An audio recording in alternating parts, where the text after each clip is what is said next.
Okay,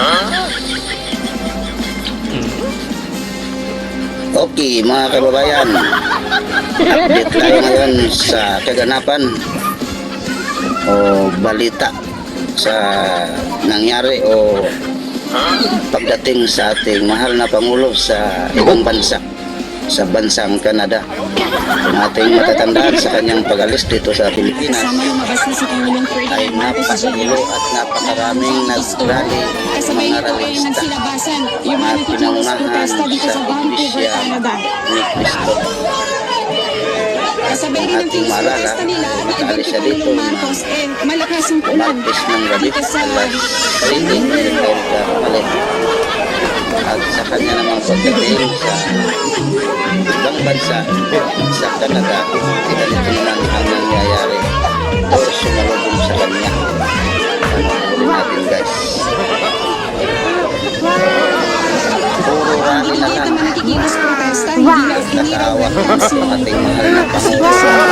Vancouver, Canada. Kababayan, ito naman masyado Pinapanawagan nila ganyan ang ating yung Pangulo. lisensya Silipin ng natin yun. sa Pilipinas. Ano naman kayo niyan? At hindi lang pala si Mr. President ang sumikat ngayon na nag-viral ngayon sa ibang bansa.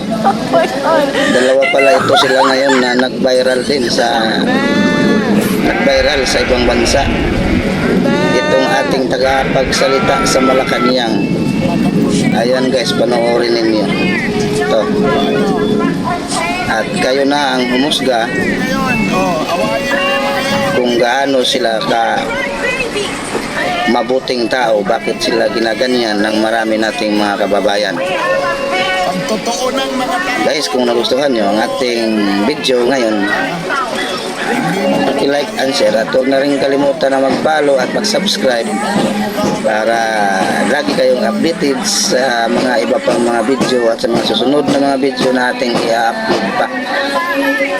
At marami pa tayong gagawin na mga video na i-upload, hindi lang sa mga ganitong balita, yung mga kaiba-iba namang balita stored at kung ano-ano pa, yung mga nakakatawa, para hindi tayo laging malungkot ba yung mga nangyayari sa ating bansang Pilipinas.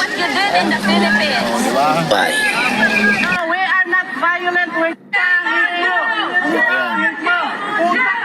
Ang lutong na na. Oh, ang lutong. Oh, ang lutong. Oh. Ayun.